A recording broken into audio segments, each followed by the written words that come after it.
HSC পরীক্ষা ভূগোল প্রথম পত্রের প্রশ্ন ও উত্তর। সর্বপ্রথম প্রশ্নটি যদি খেয়াল করো, এখানে বলা হয়েছে নদীর কোন অবস্থায় উলম্ব ক্ষয় বেশি হয়। নদীর কোন অবস্থায় উলম্ব ক্ষয় বেশি হয়? উত্তর হবে পার্বত্য অবস্থায়। তারপরে 2 নম্বর প্রশ্ন যদি খেয়াল করো, শৈলশিরা দেখা যায় কোথায়? শৈলশিরা দেখা যায় কোথায়?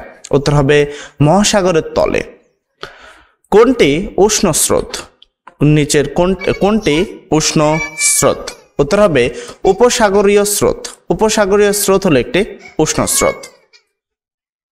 প্রাকৃতিক ভূগোলের পরিসরের অন্তর্ভুক্ত কোনটি? প্রাকৃতিক ভূগোলের পরিসরের অন্তর্ভুক্ত কোনটি? উত্তর হবে সমুদ্র ভূগোল। কোন মেঘ থেকে বৃষ্টিপাত হয়? কোন মেঘ থেকে বৃষ্টিপাত হয়? উত্তর হবে কিউমুলো নিম্বাস। বিশ্বের বৃহত্তম বদ্বীপ কোথায় অবস্থিত? বিশ্বের বৃহত্তম বদ্বীপ কোথায় অবস্থিত? উত্তর হবে বাংলাদেশে। বিশ্বের বৃহত্তম বদ্বীপ বাংলাদেশে অবস্থিত। কোনটি ইউরোপের পর্বতমালা? কোনটি ইউরোপের পর্বতমালা? উত্তর হবে আল্পস। আল্পস হলো ইউরোপের পর্বতমালা। নিচের উদ্দীপকটি পড়ো এবং 8 ও 9 নং প্রশ্ন উত্তর দাও।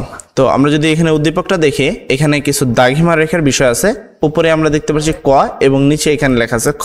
আচ্ছা, প্রশ্ন হলো উদ্দীপকের ক চিহ্নিত স্থান কোন জলবায়ুর অন্তর্গত? উদ্দীপকের ক চিহ্নিত স্থান কোন জলবায়ুর অন্তর্গত, মানে এই জায়গাটা কোন জলবায়ুর অন্তর্ভুক্ত? সেক্ষেত্রে উত্তর হবে মৌসুমী জলবায়ুর অন্তর্ভুক্ত। কোন? মৌসুমী জলবায়ুর অন্তর্ভুক্ত। এর পরবর্তী আমরা চলুন 9 নম্বর প্রশ্ন। উদ্দীপকের খ চিহ্নিত স্থানে অধিক বৃষ্টিপাতের কারণ কি? উদ্দীপকের খ চিহ্নিত স্থানে অধিক বৃষ্টিপাতের কারণ ড্যাশ। সেক্ষেত্রে 1 এটা বিষুবীয় অবস্থান, 1 2 বনভূমির অবস্থান, মহাদেশীয় অবস্থান। সেক্ষেত্রে উত্তর হবে 3টে সঠিক। এর পরবর্তী আসি, লালমাই পাহাড়ের আয়তন কত বর্গ কিলোমিটার? লালমাই পাহাড়ের আয়তন কত বর্গ কিলোমিটার? উত্তর হবে 34 বর্গ কিলোমিটার। লালমাই পাহাড়ের আয়তন 34 বর্গ কিলোমিটার।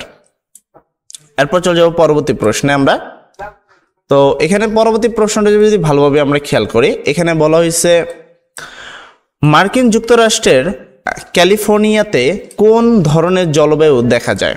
মার্কিন যুক্তরাষ্ট্রের ক্যালিফোর্নিয়াতে কোন ধরনের জলবায়ু দেখা যায়? উত্তর হবে ভূমধ্যসাগরীয়। ভূমধ্যসাগরীয়। কলকারখানার ধোঁয়া থেকে নির্গত হয় কোনটি? কলকারখানার ধোঁয়া থেকে নির্গত হয় কোনটি? উত্তর হবে কার্বন। কলকারখানার ধোঁয়া থেকে নির্গত হলো কার্বন। বাংলাদেশের পর্বতের সাথে গঠনগত মিল রয়েছে কোন পর্বতের? বাংলাদেশের পর্বতের সাথে গঠনগত মিল রয়েছে কোন পর্বতের? উত্তর হবে আন্দিজ।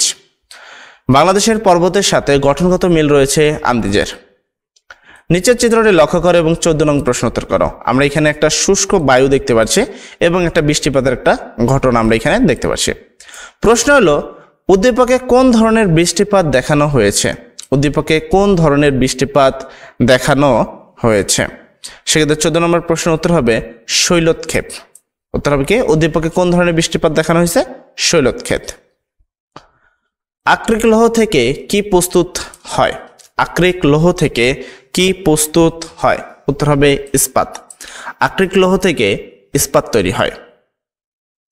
আর পরবর্তী প্রশ্ন যদি খেয়াল করো, এখানে বলছে একটি মূল স্রোত থেকে আরেকটি স্রোতের সৃষ্টি কি কারণে হয়? একটি মূল স্রোত থেকে আরেকটি স্রোতের সৃষ্টি কি কারণে হয়? উত্তর হবে ভূভাগের অবস্থান। উত্তর হবে কি? ভূভাগের অবস্থান। একটি মূল স্রোত থেকে আরেকটি স্রোতের সৃষ্টি হয় ভূভাগের অবস্থানের কারণে। বাংলাদেশের সবচেয়ে উঁচু পাহাড় কোনটি? বাংলাদেশের সবচেয়ে উঁচু পাহাড় কোনটি? উত্তর হবে হলো তাজিংডং। বাংলাদেশের সবচেয়ে উঁচু পাহাড় হলো তাজিংডং। নিচের উদ্দীপকটি পড়ো এবং 18 ও 19 নং প্রশ্ন উত্তর দাও। তো আমরা এবার উদ্দীপকটি দেখি। সামিয়া তার খালার বাসা পুরান ঢাকায় গিয়ে দেখে দালানের ফাটলের মধ্যে গাছ জন্মানোর ফলে ফাটলগুলো বড় হয়ে গেছে এবং জানালার রডগুলো নষ্ট হয়ে যাচ্ছে। এবার প্রশ্নে আসি আমরা। দালানের ফাটল বড় হওয়ার এবং জানালার রড নষ্ট হওয়ার হলো ড্যাশ। দালানের ফাটল বড় হওয়া এবং জানালার রড নষ্ট হওয়া ড্যাশ। সেক্ষেত্রে এখানে তুমি দেখছো যান্ত্রিক বিচ্ছন্নিত ভবন, রাসায়নিক ভবন, জৈবিক ভবন। সেক্ষেত্রে আমরা যদি এখানে বলি যে দালানের ফাটলটা কেন নষ্ট হয়েছে, প্রশ্ন নম্বরের উত্তর হবে 2 ও 3। উত্তর হবে কি 2 ও 3, অর্থাৎ রাসায়নিকভাবে এবং কি আমরা যদি এখানে খেয়াল করি রাসায়নিক বিচ্ছিন্নভাবে এবং জৈবিক বিচ্ছিন্নভাবে। এরপর চলে যাব আমরা পরবর্তী প্রশ্নে। উদ্দীপকে উল্লেখিত জানালার রডগুলো কোন প্রক্রিয়ায় নষ্ট হয়েছে?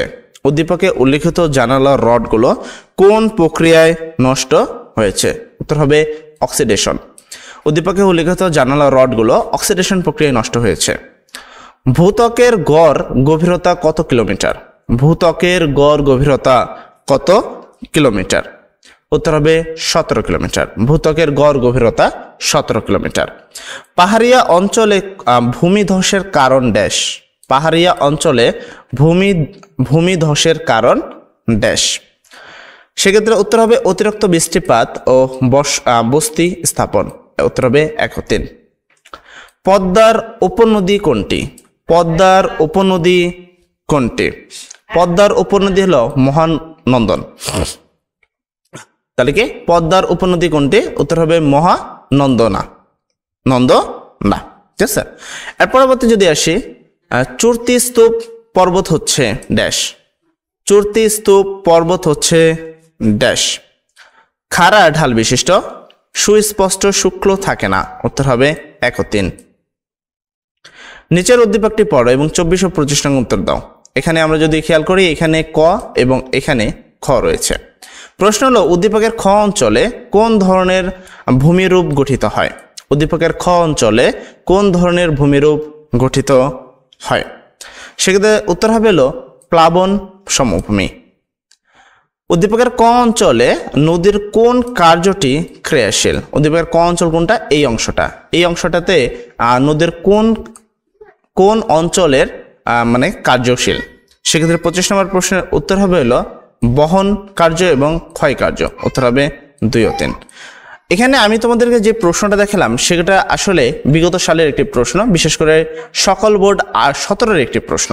এবং এই ক্লাসটিতে তুমি যে প্রশ্নটা শিখলা সম্পূর্ণ বোর্ড প্রশ্ন। কারো যদি উত্তরে কোনো ত্রুটি মনে হয় তুমি নিজ থেকে উত্তরটা দেখে নিতে পারো। এবার একটা কথা বলি তোমাদের জন্য, প্রশ্ন তো কখনোই ফাঁস হবে না, এটা আশা করি তোমরা সবাই জানো। কিন্তু এতটুকু তোমাকে আশ্বস্ত করতে পারি, বিগত সালে যে প্রশ্নগুলো রয়েছে, বিশেষ করে আমরা তোমাদের জন্য যে প্রশ্নগুলো রেডি করেছি, টোটাল 320টা এমসিকিউ প্রশ্ন রয়েছে তোমাদের জন্য।